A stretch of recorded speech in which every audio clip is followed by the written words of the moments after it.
My time starts in 3, 2, 1. Businesses in developing countries have one audaciously big problem, that they don't have enough expertise to develop themselves to compete with the outside world. M&A investments are the weapon that breaks these shackles. Some notes on framing first.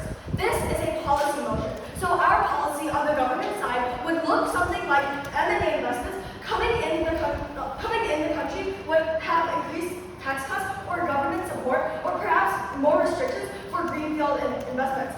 The topic says at the expertise hub. So on government, we believe that having more of M&A investments and less greenfield investment is more beneficial than harmful for the developing countries.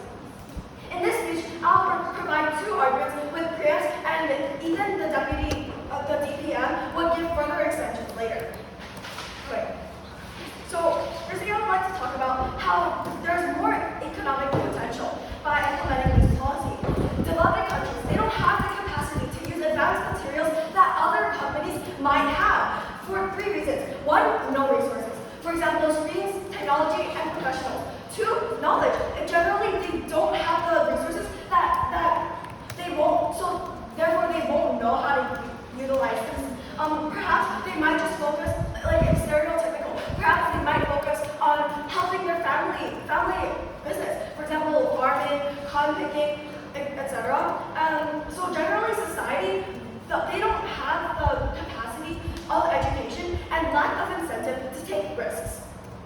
Moreover, FDI or foreign direct investment would increase the foreign companies as they merge into making the company and nation more well-rounded and diverse in general. Perhaps some ethnicities is more appealing to foreign investments. Quality of life increases due to competition.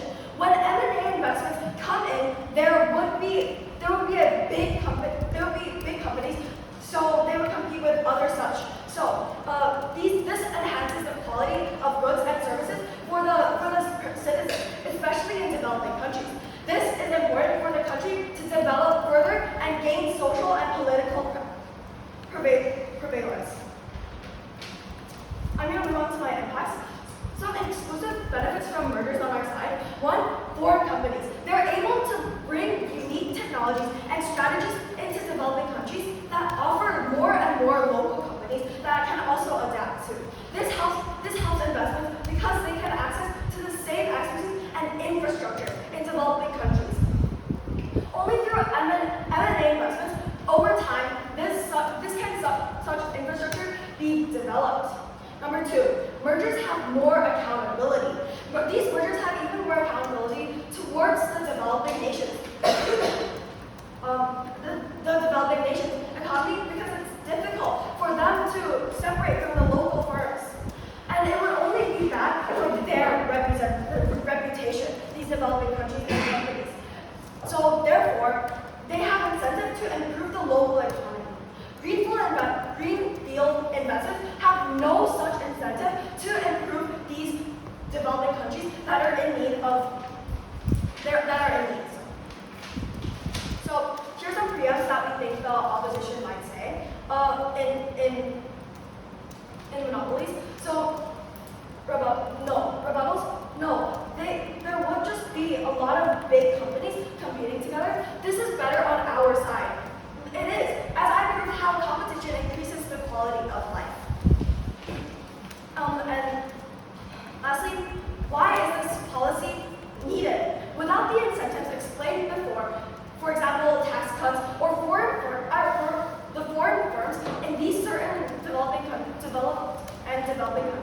they don't have the incentive to hire local workers. As one, they have less experience. Like mentioned earlier, societal problems and other impacts like family businesses might get in the way of these certain locals who want to work for these firms not be educated enough. So less educated, that moves on to my next point, where they're usually generally less educated in comparison in these certain companies that we are trying to persuade. Cultural differences make it harder to communicate as it's local versus foreign. It's definitely really hard to reach because, for example, language barrier, maybe in certain places they speak different languages from other places, so it clear and have a universal language. So for all those following reasons, we urge a proposition. Thank you to the first. Thank you to Prime Minister for his speech. Moving on to Leader of Opposition. Yeah.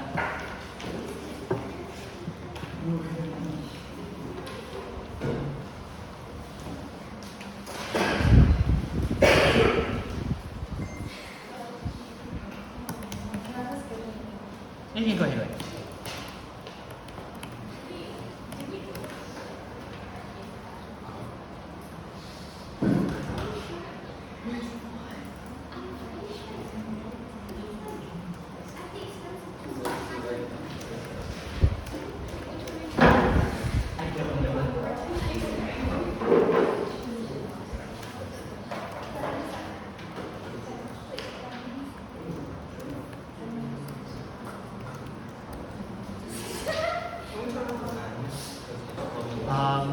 Yeah, I'm not sure what the switch is though.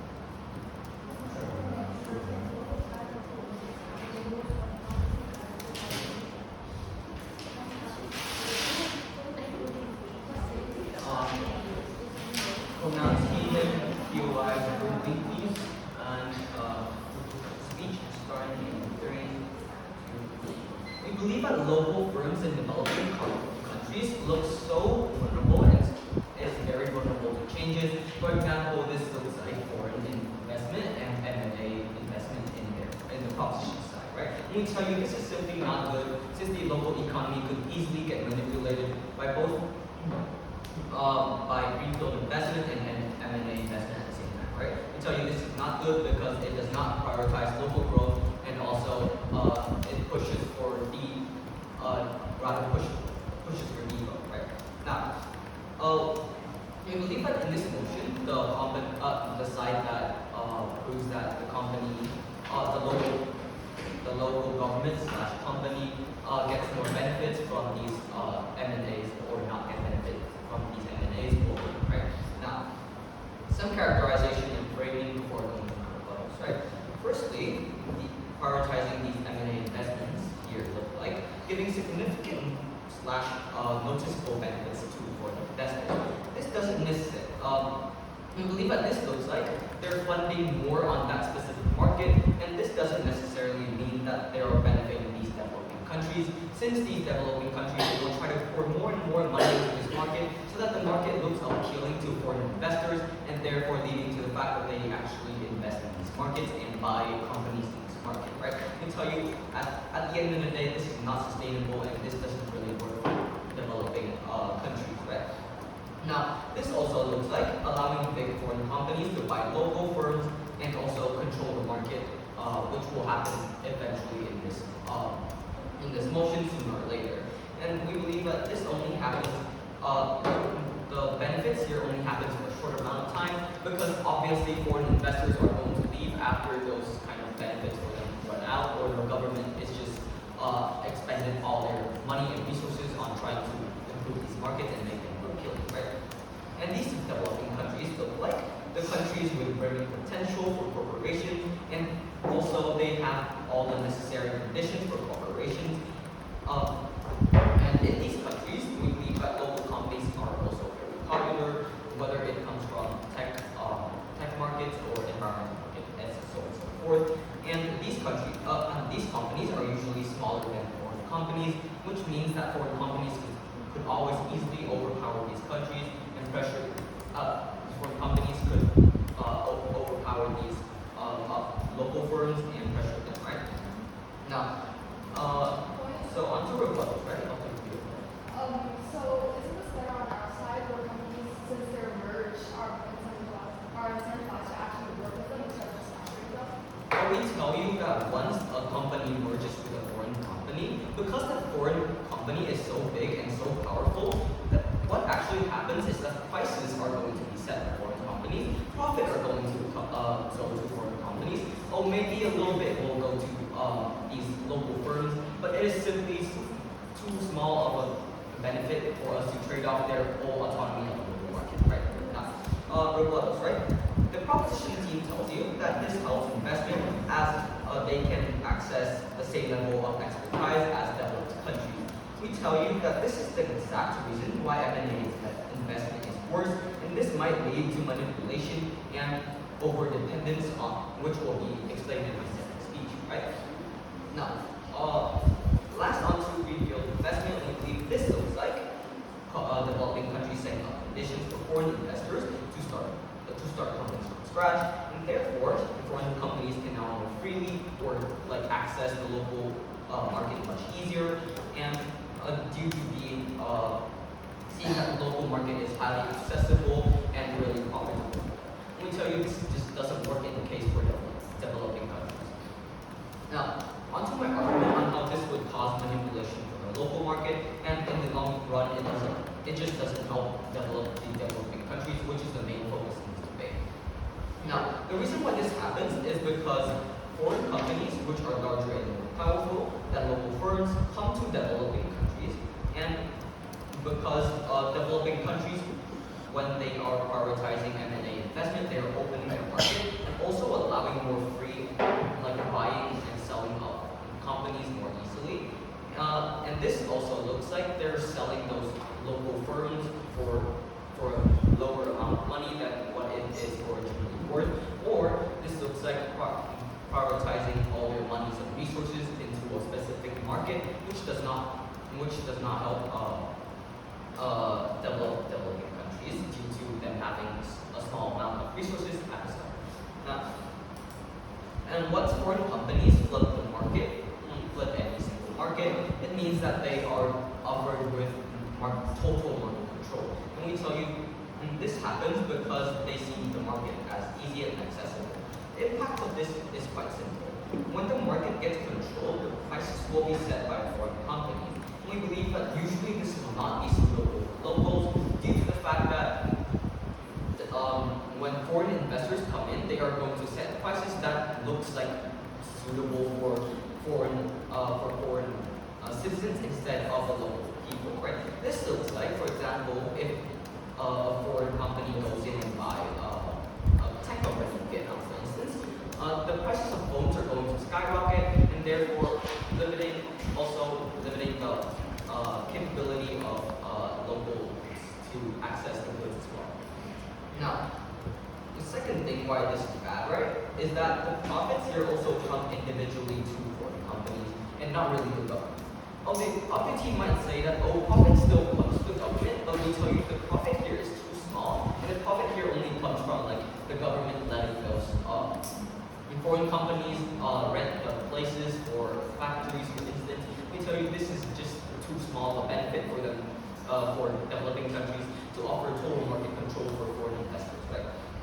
Now, in the end, we believe that the market here might look like it's prospering and look good to people outside, but at the end of the day, the government only gets a small amount of money for letting companies go in and out and for them to ship all the products and goods all over. So we believe that at the end of the day, opposition team wins because we offer a much more free market where locals can do whatever they want, rather than having foreign investors overpower them and giving them total market control. Thank you. Thank you to the first opposite speaker. Moving on to the second proposition.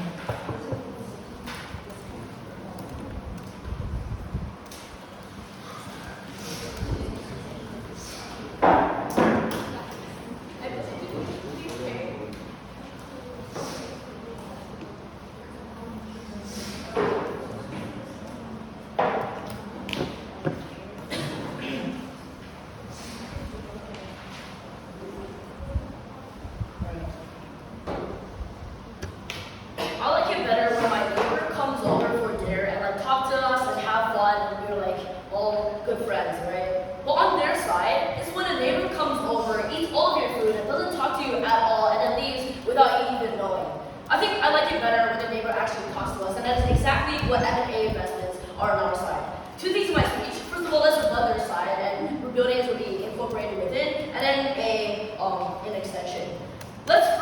about their argument about this sort of note that funding the market too much and pouring too much money is very unsustainable. I think that 4 layers. First of all, this is not going to happen outright, right? Because I think developing countries, they don't have that much money anyways. They would rather spend it wisely on, for example, infrastructure and healthcare. And even if like they do spend it on this money a lot, I think that it is something that guaranteed has returns and more significant returns, right? And moreover, I think they have already contradicted how, like right after they said how they're going to pour too much money, they literally just said that they will attract investments, right? I think that the trade-off is like pretty significantly benefiting the developing countries. If they you always have to sacrifice something to getting more investment in return, right? And putting this much money is not unstable. It's something that you have to take a risk for. And no matter what, taking risk for developing countries is something that should be prioritized more on developing nations. And we also do have like stability. Moreover, it is better on our side because they have the foreign company that is just by themselves, and they will try to for example break things or short other companies because it is easier for them, with no restrictions on their side, and they even have added benefits. And although they don't have a counter policy, which is pretty unclear, but I think that on our side, restrictions for the greenfield investments will make it so that the entire country will be even more stable. Right? So our policy makes sense for this.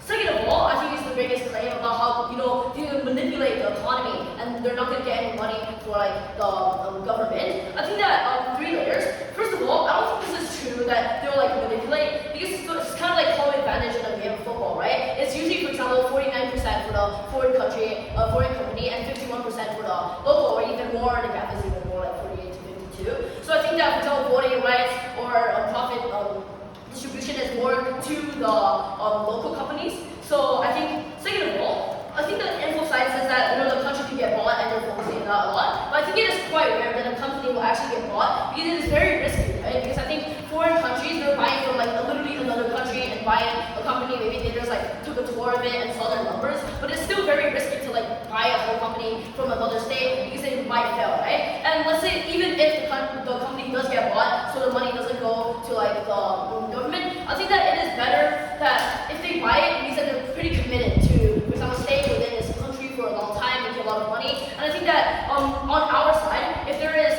this, for example, incentive, as we explained in our policy, to actually make it so that the M&A investments want to stay, because they have, for example, more significant tax cuts, and they also have, for example, more government support, and then nobody really discriminates against them in either way, then this is probably more incentive for them to actually stay in this country and give more benefits to everybody in the world, right? So I think that these 2 arguments are really false. Third of all, I think this whole argument about how the profit might go to the foreign companies, but no, again, I think even if it is true that it is 50-50 and not 49 to 51, I think that they still get the same amount, right? And when they get the same amount, they'll still have to, for example, pay tax, even though there's tax cuts. Definitely, an amount of money would go back to the government, right? And this is especially good in developing countries. And I think on their side, it's definitely worse because they don't really explain why greenfield investments are better or how we're worse than them. So it's very, very unclear for the first speaker. But just to be charitable, I think that on their side with greenfield investments, even with a lot of incentive to not let the profit go to the government, it's likely that they'll do some very fishy things because they're a company by themselves and they don't have another local company try to monitor them, and there's no really a lot of regulations. They're just free to do whatever they want, right? So just as I said, maybe lobby or short or become a huge monopoly on their side. So I think because of this, our opponent's arguments are now broken down and have also rebutted the opponent's argument. Before I move on to extension in QI. How can proposition prove that foreign companies would actually split the profit 50-50 with the government? Yeah, I think that first of all, there's a policy in place already. It's not that when they merge with a company, they just take over automatically. I think there's also home advantage. There's also 49-51. There's basic rules in a company that when people merge, they'll have to have the whole the local company have the bigger whole of shares or voting powers, etc. So yeah, I don't think that is a very big point. And on their side again, it is even worse, as I have already explained. Next, moving on to the my extension. I think developing countries, one big problem is that they don't have the power to connect with the outside world.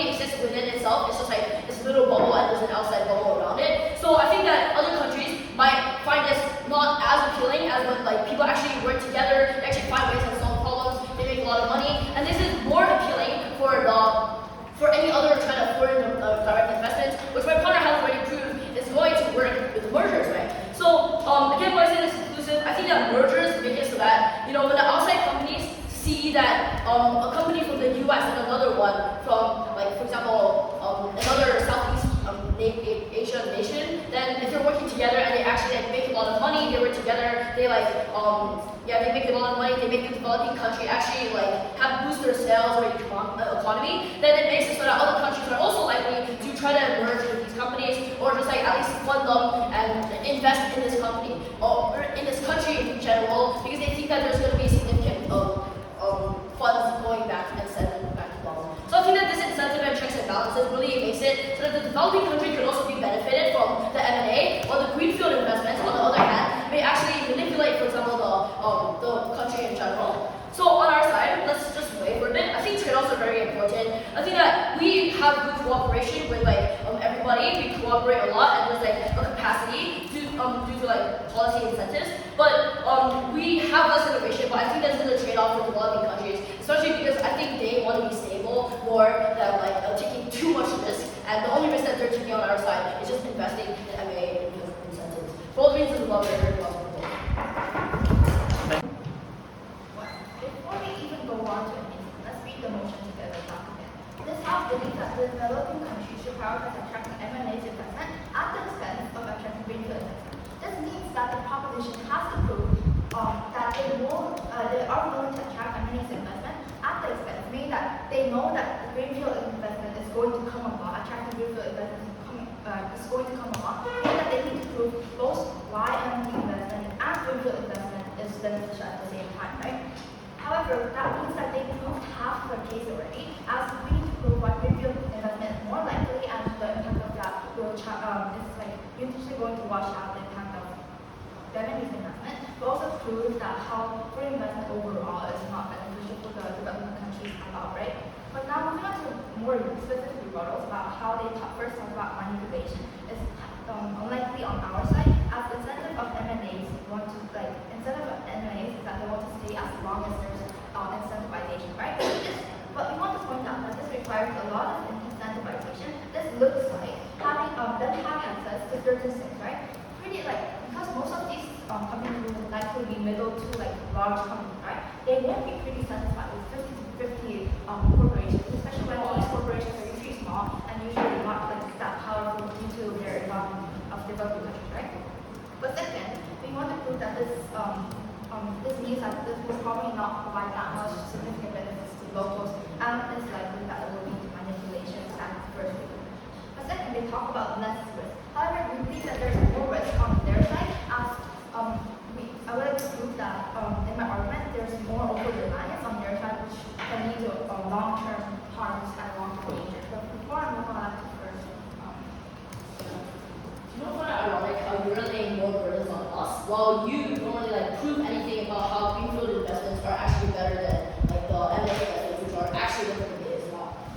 like I said in my first few minutes of my speech, right? This motion literally says at the expense of attracting greenfield investment. This means that you're not trying to prove that they are beneficial. You're trying to prove that foreign investment as a whole is not beneficial, right? While your side needs to prove that you are willing to have and attract M&A investment at the expense or like at the cost of attracting greenfield investment, meaning that used to attract greenfield investment as well, right? Then your side proving that greenfield investment is wrong, that greenfield investment is like worse, does not really achieve the verdict, right? So now I want to talk about how even if there's less exploitation on our side, how our side still wins due to over-reliance on their side, which might lead to instability for them and long-term stability for us, right? What will happen in their world? These M&A investments and corporations are usually powerful or medium-powered corporations and have the freedom to leave at any time. What does this mean? Usually, medium or like sized corporations will rather build their power up, or powerful corporations are not going to merge with like small companies or like restaurants or any other things that they cannot benefit from, right? And what does this look like? if foreign investments see that they're not earning enough money or might benefit from other countries, or if the local government is not supporting them really well with their financial resources that they're running out, they're probably likely to leave pretty easily, right? This is likely as these foreign investment companies or corporations have no specific obligation to continuously stay in these developing countries. Both the foreign companies have their own interests and really want to pursue these interests or these goals of their companies, which have limitations, of course, in developing countries, right? But why is this problematic? Alright. You see that there will be an over-reliance on the M&A investment, but is it over-reliance at least better than having another company taking your resources, not sharing any info, and causing even more external harm? I don't really understand your point because we are constantly enforcing the idea that greenfield investment, you need to defend them as well. But even if that's the case, right? M&A investment is also we believe that M&A investment means, because these M&A investments are usually powerful, have advanced technology, right? If they go inside these corporations, they're probably going to, instead of teaching them step by step, they're going to probably organize or take a huge advantage, huge export control of these companies. Even though this might not seem as manipulation, the small companies will not be able to catch up pretty quick, right? This means that they will usually likely to over-depend on these large corporations. But why is this problematic? Usually due to the advancement of the foreign market, this usually is very likely again, this over-reliance, and this means that when these companies leave, this is very the small corporations will find it hard to find it back on track or performing the same quality work as the foreign investors have in this M&A investment. And however, the incentive of developing countries is have economic development, but also have sustainable development. What does this mean? They don't want to have short-term development economy, right? Also, they want to have long-term development, know how to develop their economy on their own, etc. Right? However, the other side prevents this as there's over-reliance and over-dependence and manipulation on their side, right? The impact of my argument is we benefit developing countries more. Local markets in America becomes more independent of these M&As or of this foreign investment as a whole, right?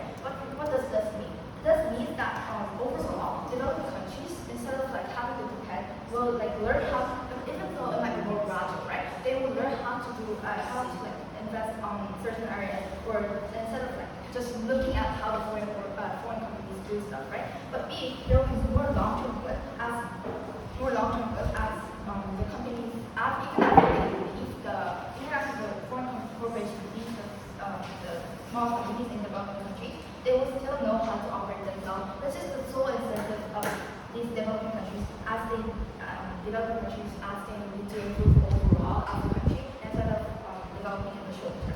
This is why we think that Thank you, Diallo. Moving on to the flip.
What their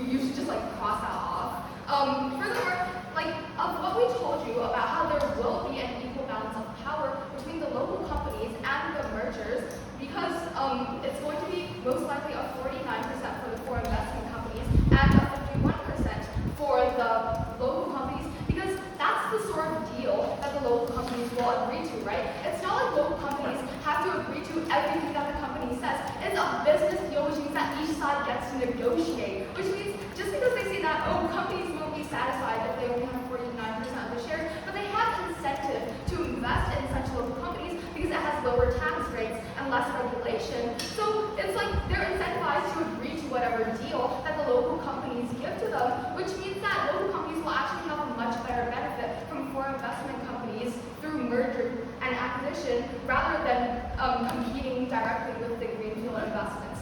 Furthermore, they're telling you that such mergers, they can leave easily. They're telling you no, right? Our first speaker already told you, once a company has acquired another local company, it's hard for them to leave without ruining their reputation for further business deals, and plus they have incentive to actually benefit the developing country's economy. While greenfield investments don't have such an incentive, because yes, they can start their business in the developing country and they'll leave easily once they are able to get off, right? That's not true for mergers, and that's the sort of benefit that we offer on our side, more accountability to the local economy and thus more benefits to the developing country.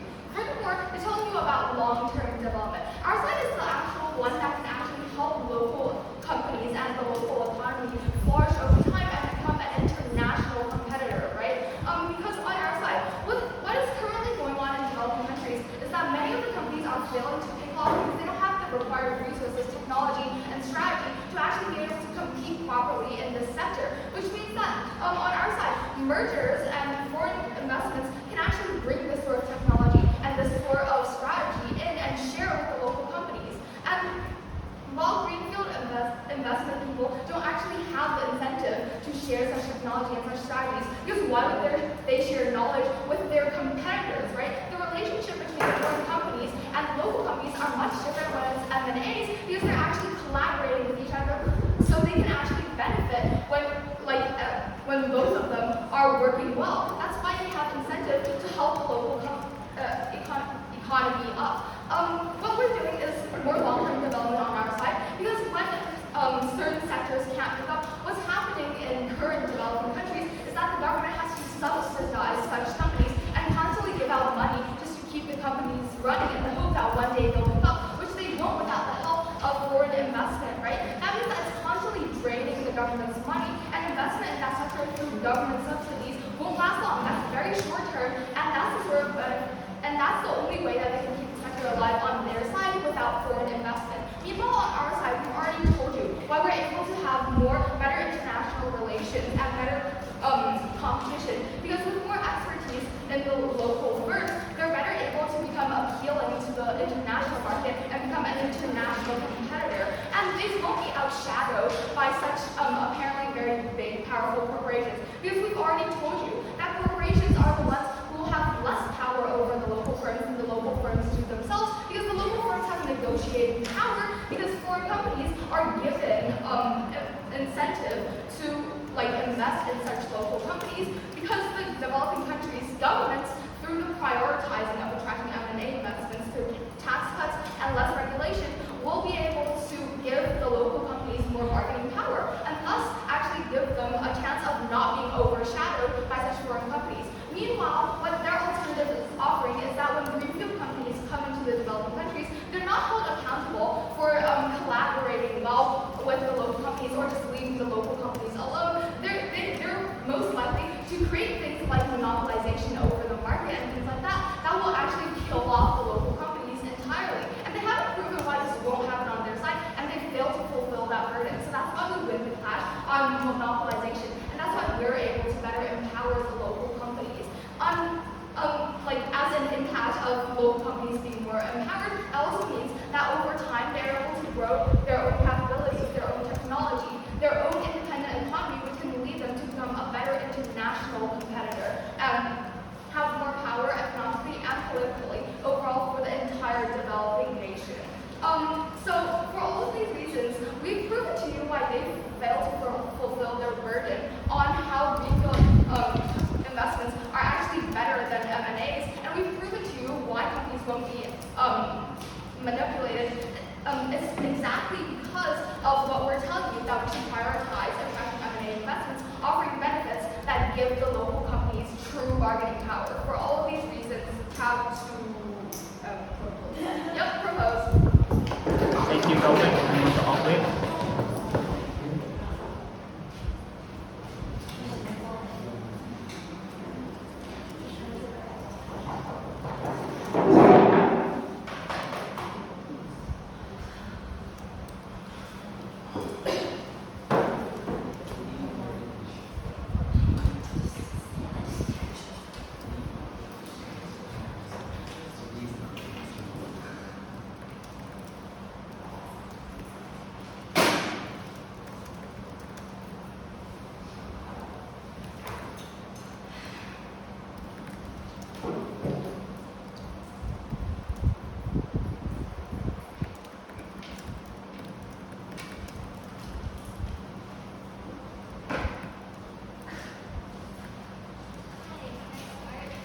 Yeah, I can.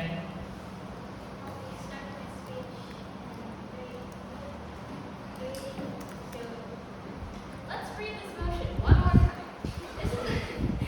This House believes that developing countries should prioritize attracting M&A investments at the expense of also attracting greenfield investments. You can example. This House believes that I should prioritize getting good grades at the expense of ruining my student schedule. This means that getting good grades and ruining my student schedule go hand in hand. This means that attracting M&As and attracting greenfield investments go hand in hand. They come together. So all we have to do in our side of the debate is prove why M&As are good, greenfields are bad, why greenfield investments, one, are more likely to happen, and two, why the impact of greenfield investments will wash out or outweigh the positive impacts of M&A investments. So that's what I'll be doing in my solution. So firstly, why are greenfield investments more likely to occur? So let's look at this. When a developing nation is attracting companies to come in and invest in their country, the companies that are being attracted are either going to be middle scale or completely large scale multinational companies.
Thank you to the op whip. Moving on to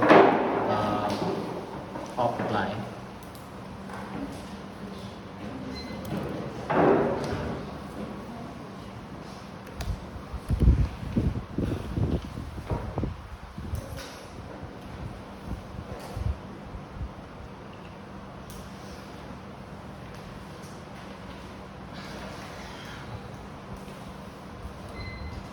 I think throughout this entire debate, both sides are arguing on what motion credit is, right? But I think if, like, in the best case, if we get the motion right, then probably we're going to win the case as they proved half of what we're trying to prove, right? But even if we get the motion wrong, I think we still win the debate in some way. But before I move on, I think first point out some strategic mistakes. First, we believe that they got the motion wrong as the motion creates that this house would attract Japanese investments at the cost of attracting greenfield investment, right? At the expense of attracting greenfield investment. What does this bring? And what does their status then bring to our team? Not only it proves half of our case about how greenfield investments or all types of foreign investments are bad, but then it also just backs their team, right? But on our side, we are trying to prove that international competitors and local policing kind of go along, right? And on opposition, we say that prioritizing locals is ways over, like the benefits that are raised ways over the benefits of then prioritizing M&As investment, right? And this doesn't, and this is why we believe that they're getting motion one is pretty significant, right? But wait, then about how our best case and our worst case can both play on our side, right? In opposition's best case, again they get the motion wrong, and therefore we need to talk about case about how foreign investments are not really helpful to the locals, right? But in our worst case, where we really got the motion wrong, we still went right. We talked about how interference of foreign companies, which are really prevalent in M&A investment as well, and how manipulation that is still likely is going to harm these local market and local investments and local corporations due to the fact that they need to learn how to develop on their own, they need to have the gradually do this much, like unlike their side where suddenly this advanced corporation come in and the government has to continue maintaining them, continue satisfying them, right? This means that not only win on our best case, but we also win our worst case scenario, right? But then on our second point about long-term versus short-term, if we just say that both our sides are somehow correct, right? We still benefit in the long-term run. And even like if the government supports them and the company stays in the short-term, sure, they might develop, right? But in the long term, if the companies leave, they're not going to learn how to they're going to confuse themselves. It's gonna become chaotic world. On our side, sure, it might be more harder on our side for the local companies to develop themselves. But at least we provide them independence. We provide them what is necessary for them to develop. It's unlike on their side where exploitation exists, even though it might not be that direct on their side, right? This just proves that our side not only benefits the main stakeholders of this debate, which are developing countries and the local companies, but also we just overly how our best case and our worst case still wins on our side. Thank you. Now to conclude this debate entirely, Gov reply.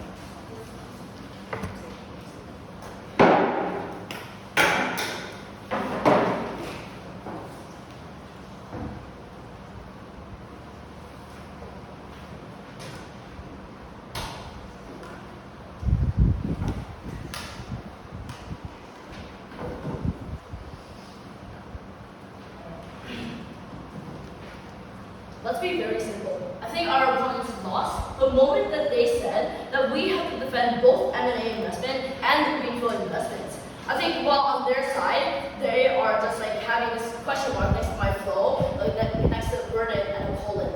They just have a question mark there. Because I don't think they have a burden, right? What are they trying to prove with the 25 minutes that they were speaking of, right? They only had this laundry list about how M&A investments is bad, while not even defending against our arguments and also proving that they can prove that greenfield investments are actually good in the first place. So look, let's read this motion, okay? This house believes that developing countries should prioritize attracting M&A investments at the expense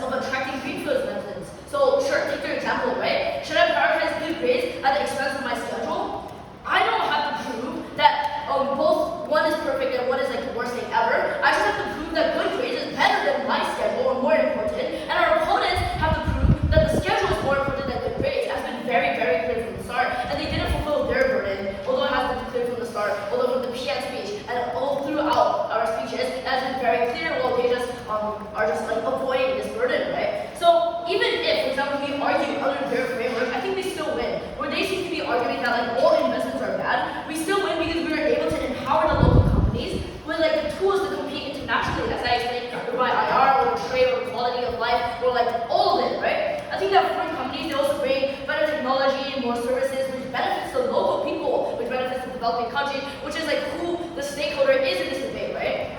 Moreover, I think that we've proven how local communities or companies cannot pick up the help of foreign investment, right?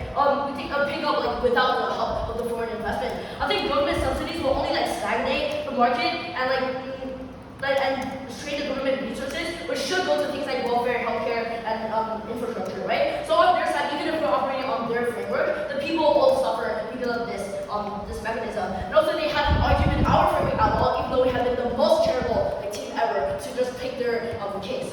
So because of this, we think that we're ready to run. But worst case, let's take like the worst case, we are still better than our opponents because they diverted to very soft case in the class stage. And I think that we have a case dedicated to helping like the actor of this debate, right? The developing nations.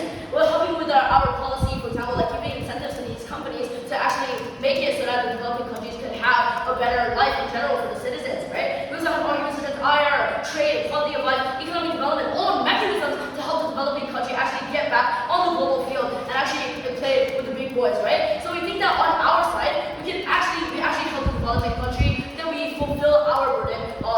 They didn't. So this is just our path to victory. I don't think they ever engaged with us to like a real extent. So their main argument was basically about like manipulation and monopoly. Right? There's nothing much else that we have to rebut it. So we think that this is wrong because like first of all, the 49-51 split, or even more, right? We think that the negotiations and checks and balances are already enough to stop like manipulation.